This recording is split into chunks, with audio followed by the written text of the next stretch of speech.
Hello student, welcome to my channel Maths for Feel the Concept. Today we will discuss theorem 10.9 and 10.10. एक एक करके हम discuss करेंगे. Theorem 10.9 start करते हैं. स्टेटमेंट क्या है? Angle in the same segment of a circle are equal. हमें शो करना है कि अगर आपके पास ये सेगमेंट है, ठीक है, अगर हम यहाँ पे ले लेते हैं पी क्यू, तो जो इससे बनने वाले एंगल हैं, अगर हम इससे ये बनने वाले angle P Q R and यहाँ पर बनने वाला एक एंगल एस ले लेते हैं, ठीक है, तो हमें ये शो करना है कि जो ये एंगल है और ये एंगल है ये आपस में इक्वल होंगे, ठीक है. तो हमें गिवन क्या दिया है?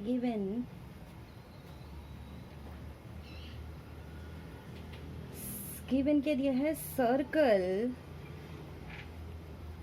Circle with center O and PQ segment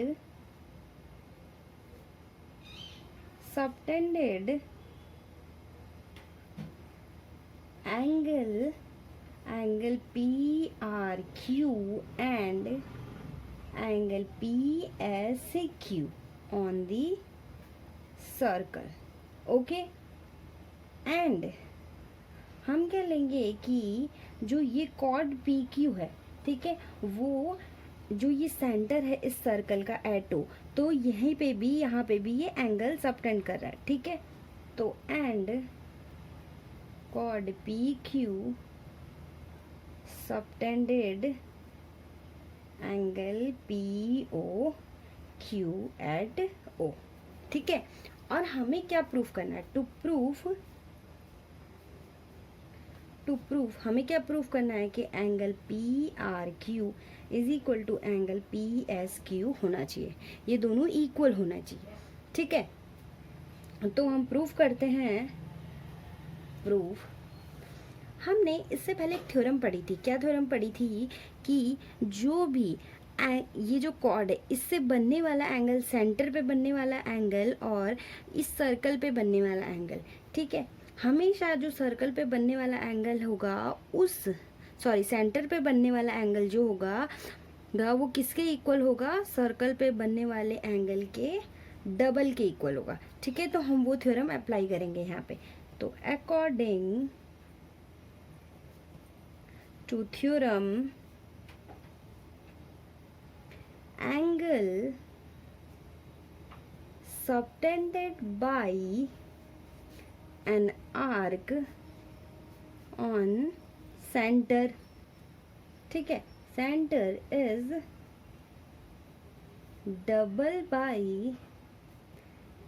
the angle on any other point of circle. okay, तो हम इस थ्योरम को अप्लाई करेंगे. तो हम कह सकते हैं कि जो एंगल पी ओ क्यू होगा वो इज इक्वल टू होगा two angle P R Q के. Then angle P O Q is equal to हो जाएगा two angle P R Q के. Equation number first.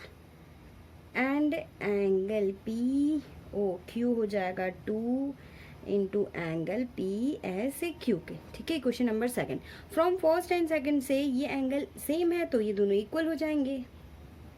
From first and second we get angle two angle P R Q is equal to two angle P S Q. तो यहाँ से हो जाएगा angle P R Q is equal to angle P S Q, ठीक है. तो हम यहाँ से कह सकते हैं hence angle in the same segment of a circle are equal. Okay, now आपकी नेक्स्ट थ्योरम है theorem 10.10. If a line segment joining two points subtended equal angle at two other points laying on the same side of the line containing the line segment and the 4 points lie on the circle. इस theorem का statement क्या कहता है, अगर आपके पास कोई line segment है, A B line segment है, तो जो ए बी से टू एंगल सबटेंड हो रहे हैं, एक ए सी बी और एक ए डी बी, जो कि सेम साइड पे है, मतलब ये ऊपर की साइड पे सेम साइड पे है, ठीक है। तो हमें क्या शो करना है, हमें शो करना है कि जो ए बी डी सी है, ये जो चारों पॉइंट हैं वो सर्कल पे लाई करते हैं, ठीक है। तो हमें जो जो गिवन दिया है वो नोट डाउन कर लेते हैं पहले। गिवन the line segment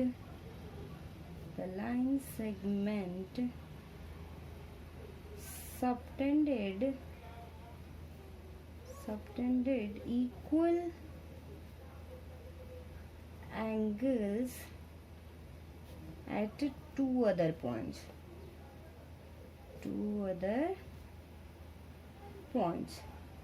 इसमें जो ये ए बी लाइन है वो जो टू एंगल बना रहे हैं वो दोनों इक्वल भी हैं, ठीक है। तो angle C is equal to angle D, okay.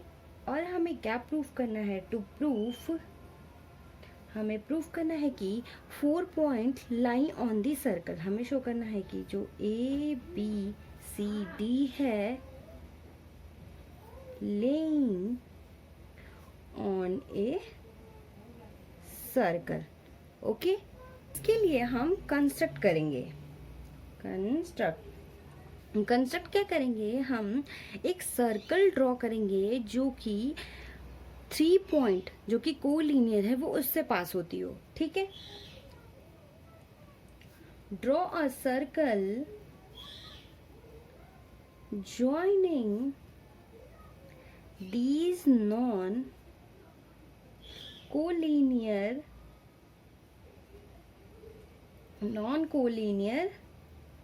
points A, B and C, ठीक है। तो ये जो सर्कल है, ठीक है, इस पे हमें D कोई पॉइंट है, इसके लिए हमें 3 केस मिलेंगे। क्या क्या केस मिलेंगे, या तो ये D पॉइंट, कुछ जो ये D पॉइंट है या तो सर्कल पे आ जाए, ठीक है, या इसके अंदर मिल जाए या सर्कल के बाहर हो, ठीक है। हम इन तीनों केसेस के लिए प्रूफ करेंगे। प्रूफ सबसे पहला case first, if point D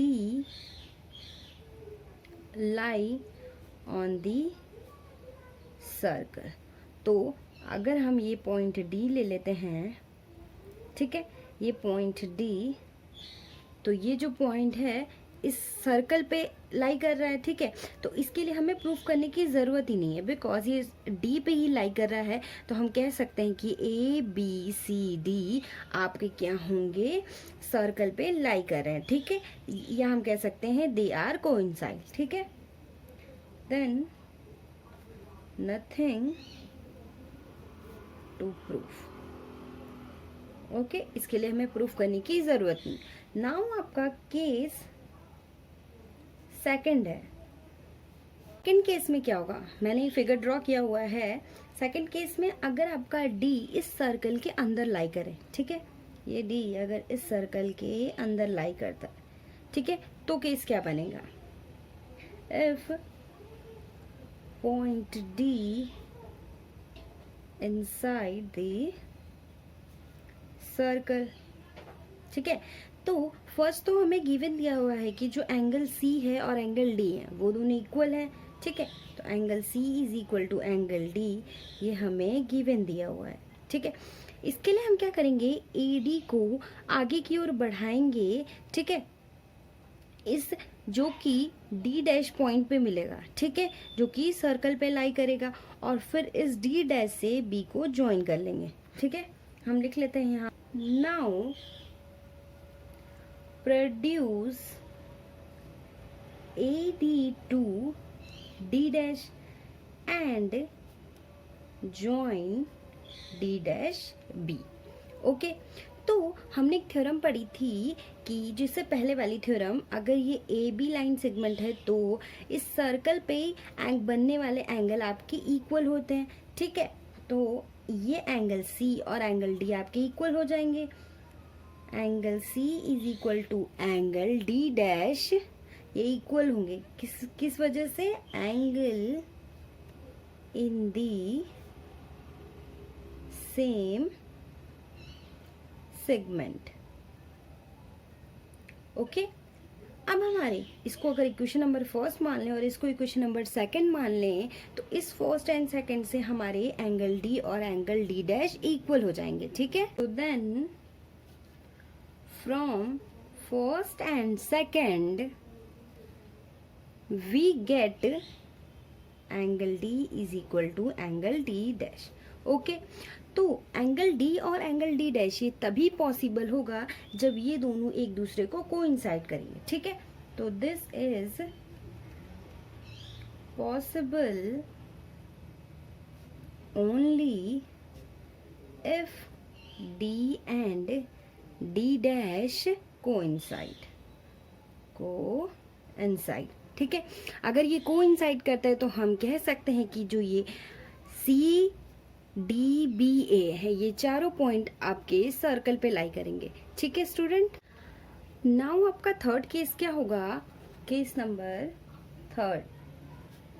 third case क्या होगा, अगर आपका ये जो डी पॉइंट है वो आपका सर्कल के बाहर लाई करे। ठीक है, अगर सर्कल के बाहर लाई करेगा तो हमें प्रूव करना है कि जो ए बी सी डी है वो आपका एक ही सर्कल पे लाई करेगा। ठीक है, तो हमें सबसे पहले ये जो सी एंगल है, एंगल डी, ये तो हमें गिवन दिया, इसको नोट डाउन कर लेते हैं। Angle C is equal to angle D, ये गिवन दिया हुआ है। ठीक है, अब हम क्या करेंगे, यहाँ पे डी पॉइंट लेंगे, सॉरी डी डैश, और इस डी डैश से बी को ज्वाइन कर लेंगे। ठीक है, डी डैश।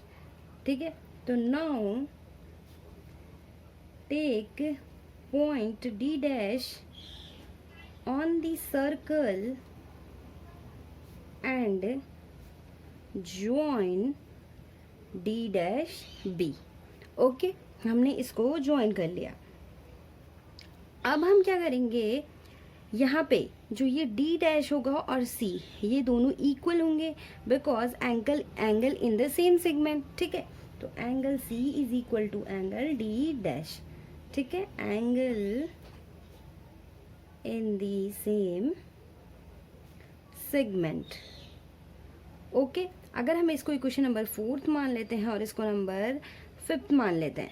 ठीक है, तो हम यहाँ कह सकते हैं इक्वेशन नंबर 4 एंड 5 से, नाउ फ्रॉम इक्वेशन 4 एंड 5 हमें क्या मिल जाएगा, एंगल डी और एंगल डी डैश इक्वल हो जाएंगे। Angle D is equal to angle D dash equal हो जाएंगे। ठीक है, तो ये दोनों एंगल तभी पॉसिबल होगा जब ये दोनों एक दूसरे को कोइंसाइड करेंगे। ठीक है, तो this is possible only if D and D dash coincide. ठीक है, तो हम कह सकते हैं कि जो ए बी डी सी है वो एक ही मतलब सर्कल पे ही लाई करेंगे। ठीक है, hence these 4 point A B C D lie on the circle, thus they are coincide। Okay, I hope आपको ये दोनों थ्योरम समझ में आई होगी and thank you so much.